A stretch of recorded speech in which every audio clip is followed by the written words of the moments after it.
Although British slaves were freed in 1838, it was another 28 years before American slaves were emancipated. They continued to suffer harsh conditions. But some campaigners, like Sarah Parker Remond, were willing to travel a long way to draw attention to their cause.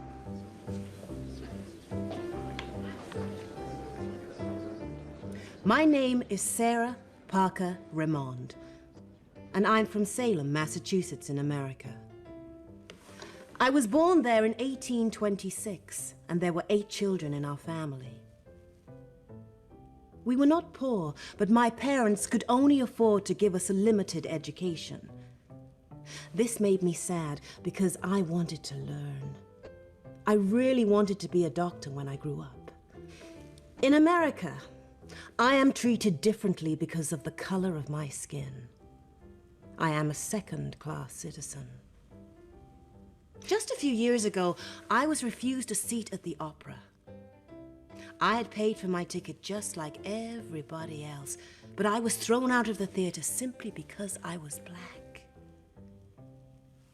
Luckily, I could afford to take legal action against the theater, and I was awarded $500, but I didn't care about the money. I just wanted the theater owners to admit that they had been wrong. When I left America to come to England, I boarded the Oriah steamship. We were so pleased to see Liverpool when we docked on January the 12th, 1859. I expected things to be better in England, but I'm afraid I faced discrimination here too. Many hotels and boarding houses refused to let me stay because I was black. But thankfully, not all British people are so prejudiced. In Britain, the slave trade was abolished in 1807. Yet in America, black slaves still are bought and sold on the streets. That's why I'm over here, trying to rally interest for our cause. I thought if I traveled here, I could get support for our continuing struggle against American slavery.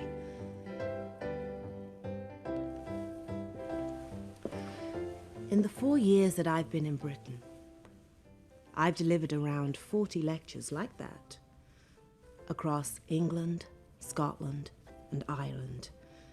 People seem interested in what I have to say. I suppose it's unusual in Britain for a woman to be involved in public speaking, especially a black woman. Maybe it makes people more curious about me and willing to hear of the struggles black slaves face every day in my homeland.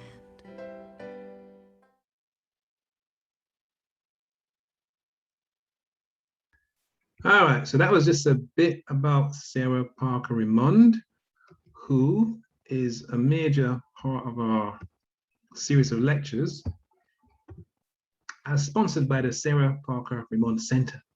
So this event is brought to you by Black History Walks and the Sarah Parker Remond Center. So we thought we'd just share a bit of information as to who Sarah Parker Remond was. On the right-hand side, you can see a number of coming events. These are events we've been running for the last 6 months or so. But we've been running events actually for about 15 years, and this is just some of the events we have coming up or past actually now. So if you want to find out more information on these events, just go to our website, which is blackhistorywalks.co.uk. So the Sarah Parker Remond Center is based in the Goode Street area, and they do work into the study of racism and racialization. So they were kind of a think tank, and they're based in central London, and they do lots of research into race, racialization, empire, history, etc. Head of the SPRC is Professor Paul Gilroy, who's written several books on history and politics and analysis of race, etc. And these books, some of the books are actual classics. So he's the head of the Sarah Parker Remond Center, and they study race and racialization, and they've sponsored this particular series of online lectures. Black History Walks runs walks, talks, and films every single month all year long for the last 15 years. So every month of the year since 2007, there's either a guided walk or a film show or a presentation taking place somewhere in London. And you can see some of our walks on the right-hand side there. The picture in the middle on the left-hand side is of the Notting Hill Walk, and our Notting Hill Walk has now been sampled for a book.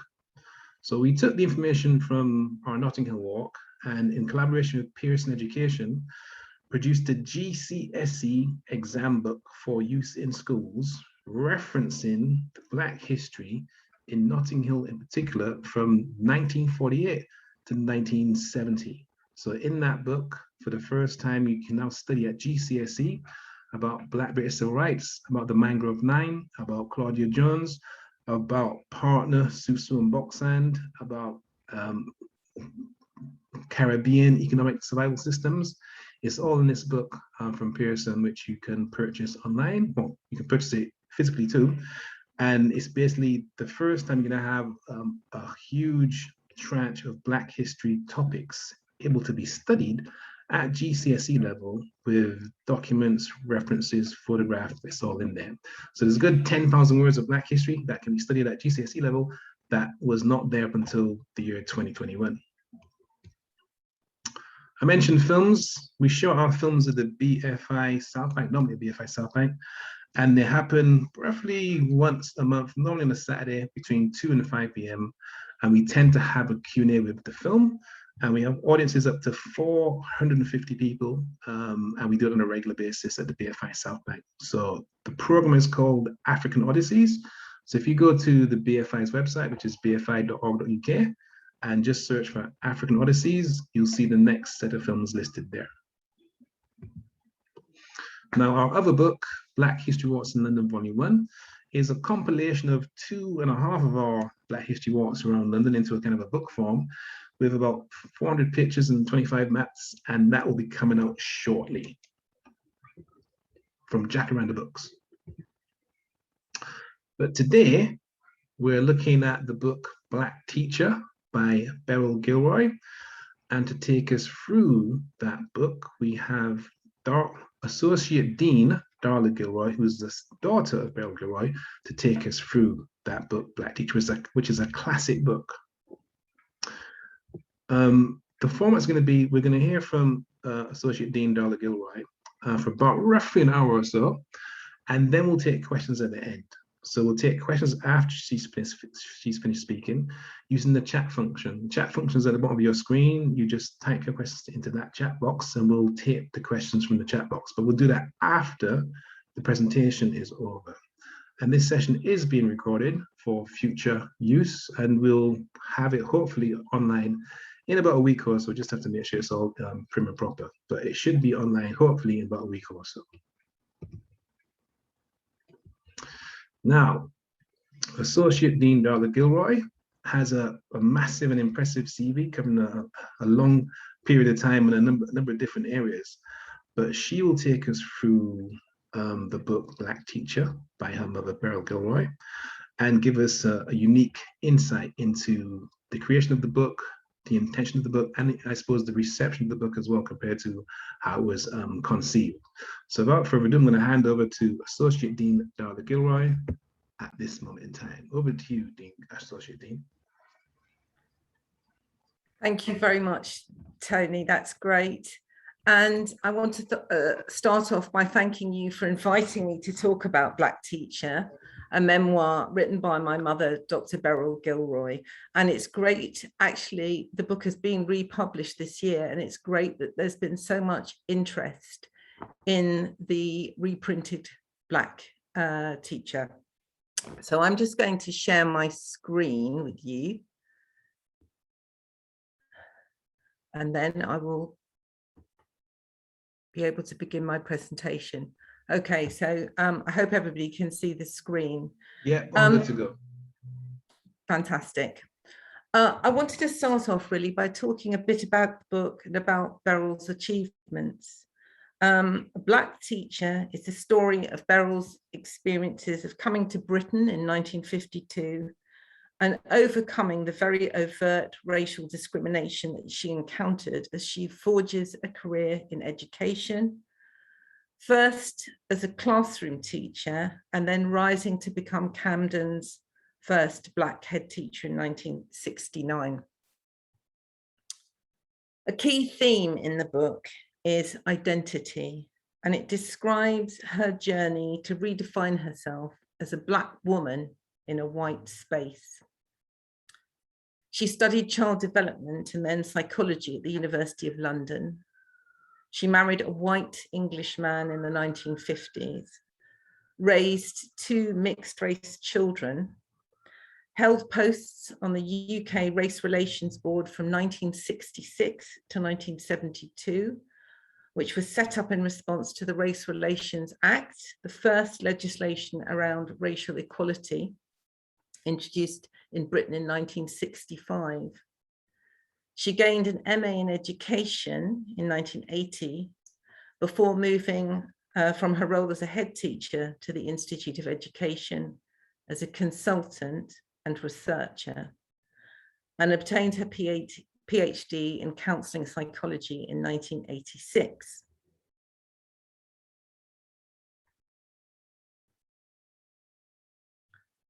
Beryl worked for the BBC as broadcaster, and she often used to tell me that as a small child, as a baby, I didn't like to be left at home when she was going to broadcast. So she used to take me with her to the BBC, and I would sit on her lap while she was broadcasting.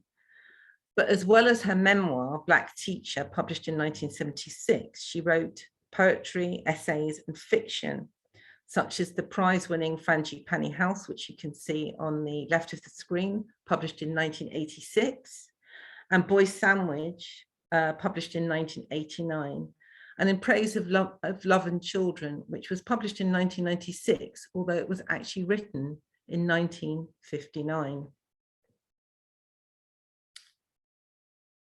In the early 1970s, she wrote books for the Nippers series, the first multicultural reading books for children.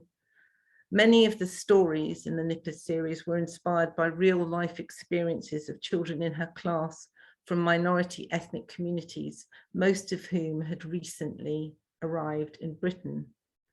Beryl noticed that many of these children were just not engaging with reading. They did not understand or relate to the standard Eurocentric texts used in schools at that time. So Beryl, very characteristically, wrote their stories down and made resources for them that were relevant and engaging and encouraged them to learn. After her death in 2021, Beryl Gilroy was described as one of Britain's most significant post-war Caribbean migrants. Her memoir, Black Teacher, brings to life the challenges that the Windrush generation faced and underlines the resilience of that generation and their determination to succeed in an unwelcoming and sometimes hostile environment. The book filters Beryl's achievements through the lens of overt racial discrimination that was commonplace in post-war Britain.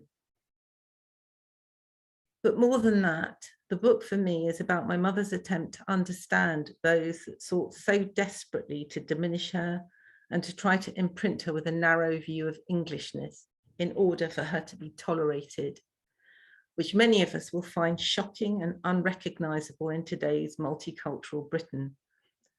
And of course, it revolves around her search for her own identity as a Black woman. So why is Black Teacher a significant book? Well, for me, the importance of Black Teacher is that it offers a unique first-hand insight into the experiences of the Windrush generation from a female perspective, and is one of the very few books ever published by a Black woman in 20th century Britain. Having said this, Black Teacher is a book that I have an uneasy relationship with.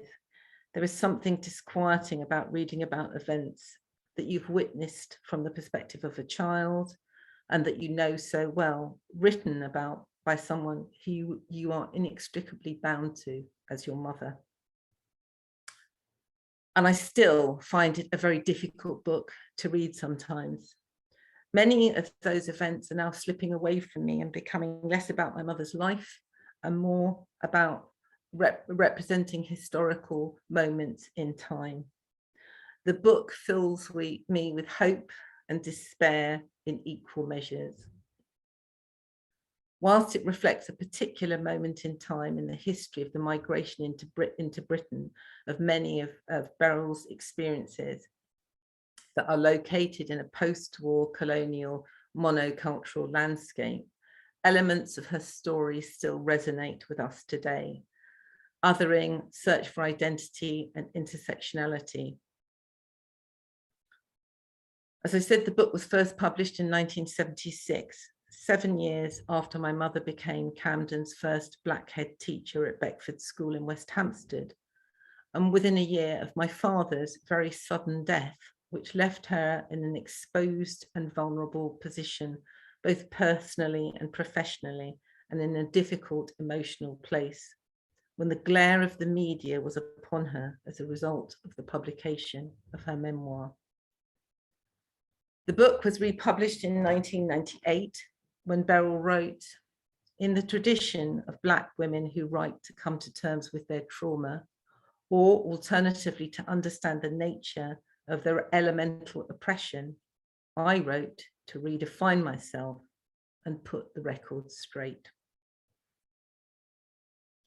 To mark the 20th anniversary of her death, Black Teacher has been reprinted this year by Faber with an introduction by Bernardine Evaristo, who describes the book as full of wit, perceptiveness, humour and compassion, a hugely important memoir about the 1950s and 60s Britain from the rare perspective of a Black woman transported to the colonial motherland, leaving behind this brilliant first-person record. Writing the memoir was a cathartic experience of that, I'm sure, a way to understand oppression and a way to redefine herself. These are the starting points from which to understand and reflect on Black Teacher. But it is also necessary to understand who Beryl Gilroy was when she first arrived in Britain and how she was able to navigate the systemic racism of post-war Britain.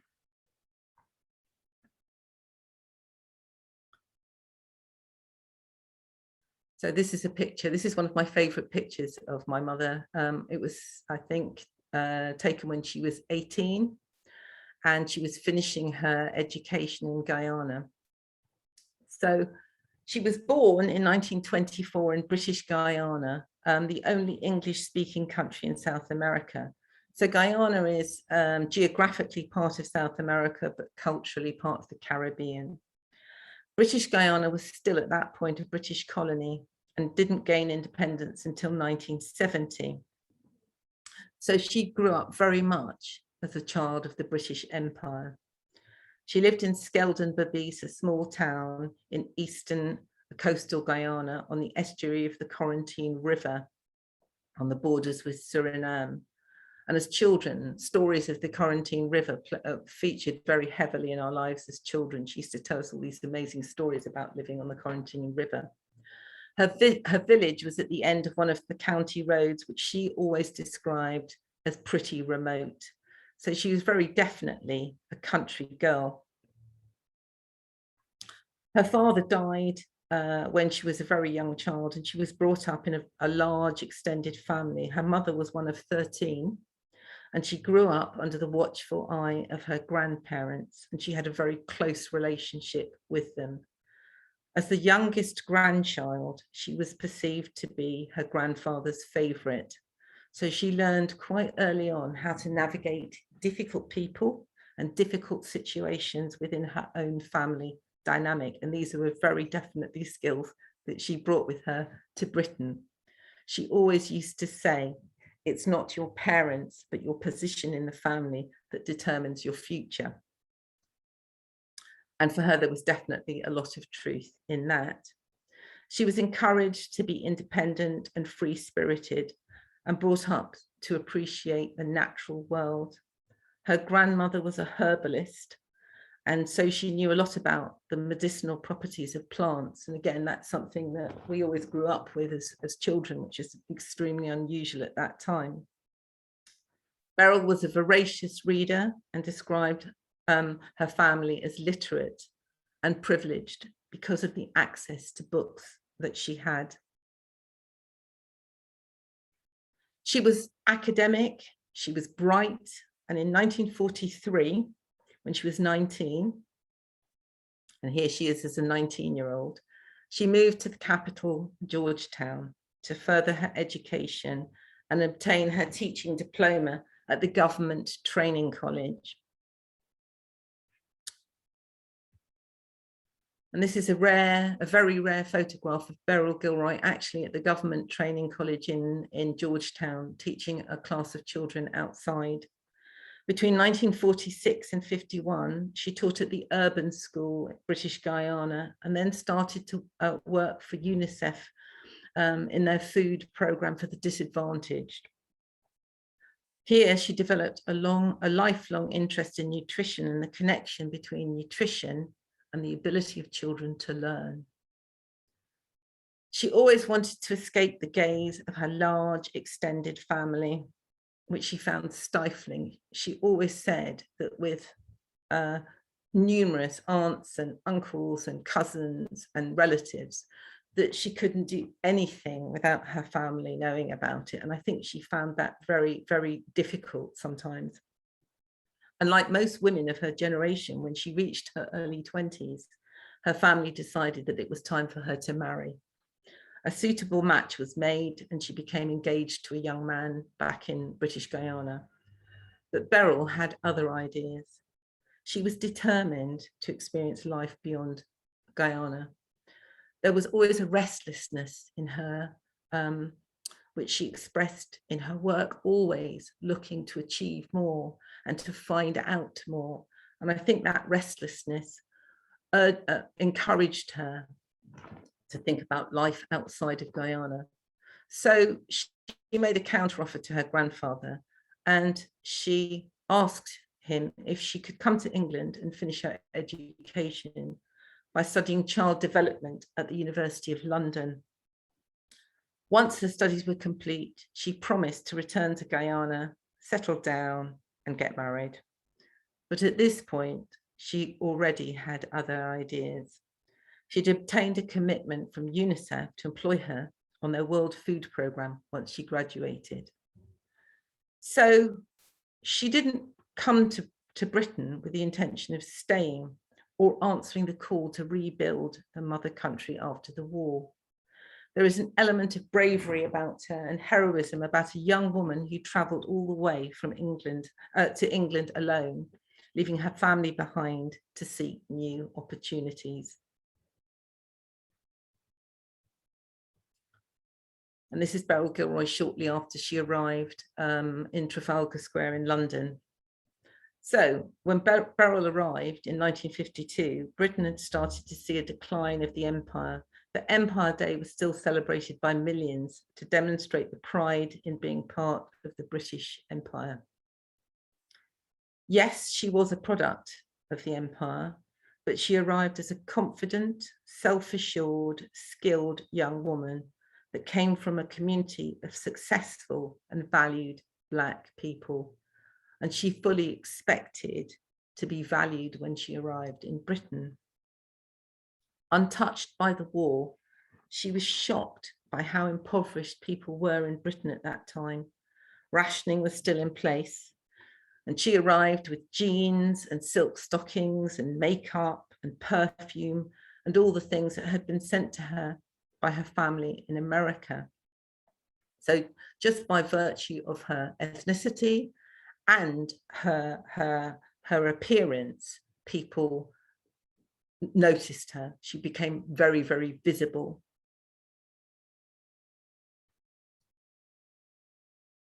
In this picture, she's wearing her university scarf, and this is something that we often used to talk about. And we were very determined that this picture should be used on the cover of the newly reprinted Black Teacher. So the picture on the front cover shows Beryl Gilroy in her university scarf. And that's something that carried immense status in the 1950s. And as someone from the Commonwealth, it gave her a student visitor status, marking her as part of an educated elite. I was shocked to find out that in 1950 in Britain, less than 3.4% of the population went to university. So her university scarf was a symbol of learning that provided her with some protection from the systemic racism all around her. But this did not last for long. She writes in her memoir, prejudice was rare among students, but directly one joined the ranks of the workaday English, life became a fight for survival and dignity. All went well until it was time to take off my student scarf and try to become a teacher. From then on, all was frustration. And these are some pictures from her student days. This is a picture of her as an undergraduate being presented to Edwina Mountbatten, who I think was the wife of Lord Mountbatten, Louis Mountbatten, the Viceroy of India. And this is a picture of her at a student dance with two of her fellow students at London University.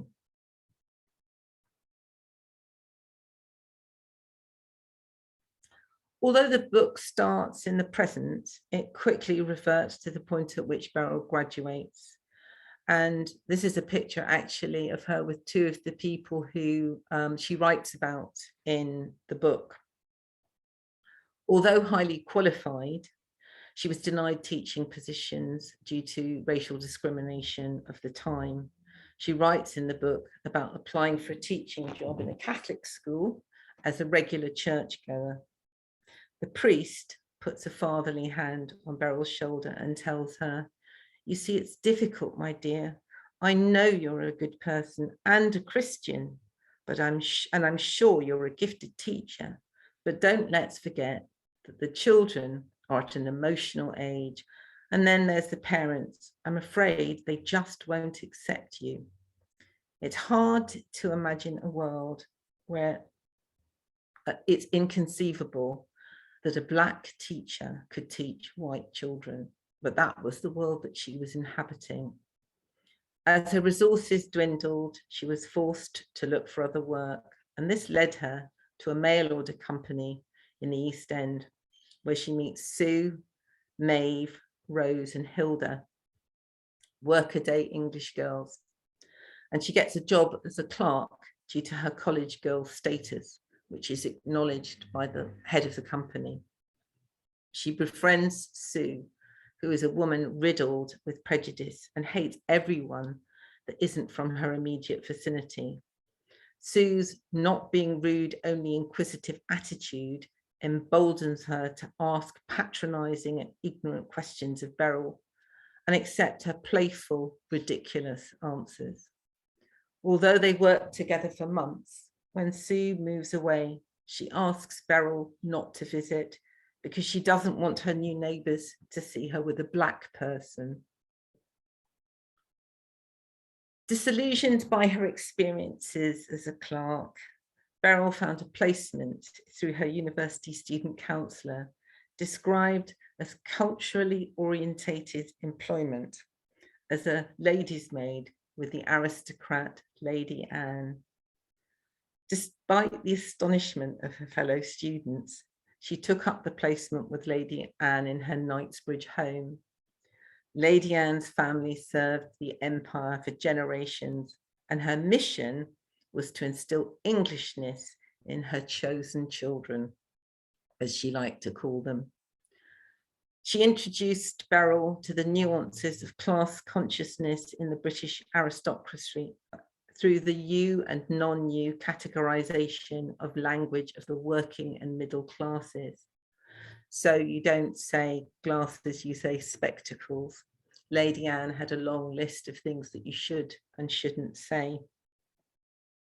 And she gives Beryl a daily reminder that although Beryl may think of herself as English, she will never be accepted. This would force Beryl to start to really consider who she was and her own identity. And she says in the book, "I realized afresh that I belonged to a cultural no man's land. However often I sung, I vowed to thee my country on Empire Day in the pouring rain. I was not English. Brought up as we were under the faraway flutter of the Union Jack, I believe that at the time we West Indians did think of ourselves as English. But Englishness, I now realise, contains elements of history, culture and perception to which I could lay no claim. But through Lady Anne, Beryl learned one very key and important lesson, which was that education could and should develop many facets of the mind, as she says in Black Teacher, and that you can become an educated person without ever going to school. This discovery reshapes her attitudes to learning and teaching and the social and psychological development of the children that she would go on to teach.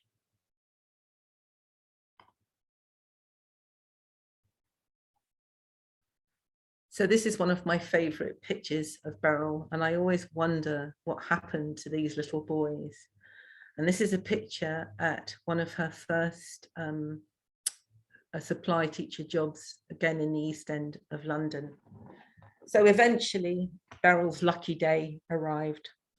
After a 2-hour wait at divisional office on that day and a series of rejections because of the colour of her skin, I think in the book she writes very poignantly about the clerk at the divisional office ringing school after school after school and having to constantly explain that she was Black, and then them just saying, no, we don't want her, we don't want a Black teacher. But eventually they find a school that accepts Beryl.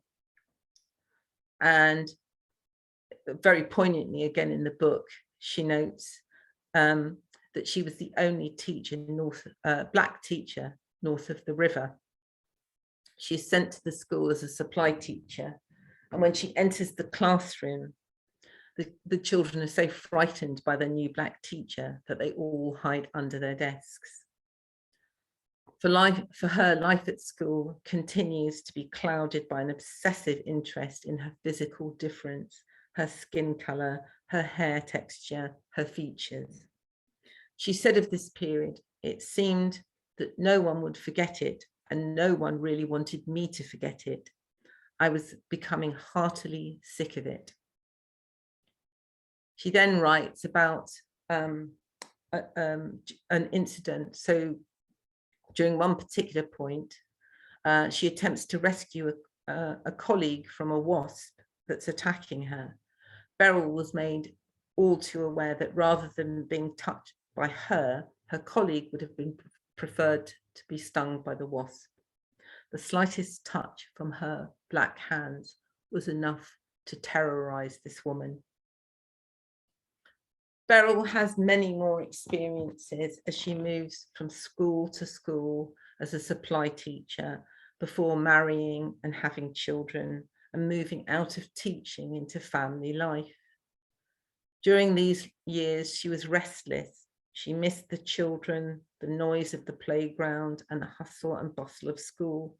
Despite her many negative experiences, there was a great sense of fulfillment that she always got from teaching children and seeing them succeed, despite them parroting the prejudices of their parents and the constant undermining of her capabilities.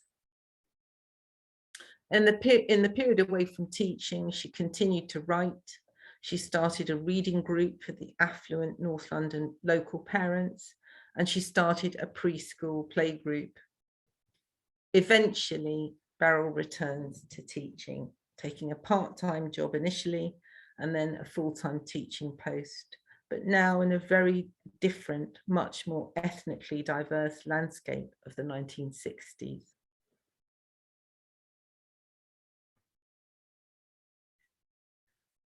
And again, this is one of my favorite pictures of her, and this is one that's very often shown. I remember this class of children very well, and I particularly remember the little girl that's sitting with my mother and reading, and the sorts of things that she used to do in the class. Frequently, she would ask me as a small child to help her make reading material and teaching and learning materials for this class of children.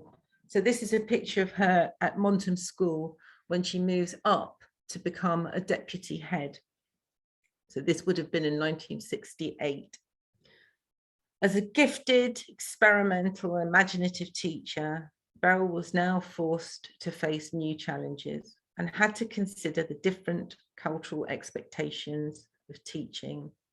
Sensitive to the needs of this new audience, her child-centered approach to learning meant she was able to turn reluctant children into engaged learners. She says, the pace and the temperature and the pulse of the classroom had to suit each child. I turned to art and drama to help them towards awareness of alternatives and to set new boundaries of their thinking. By 1969, she was appointed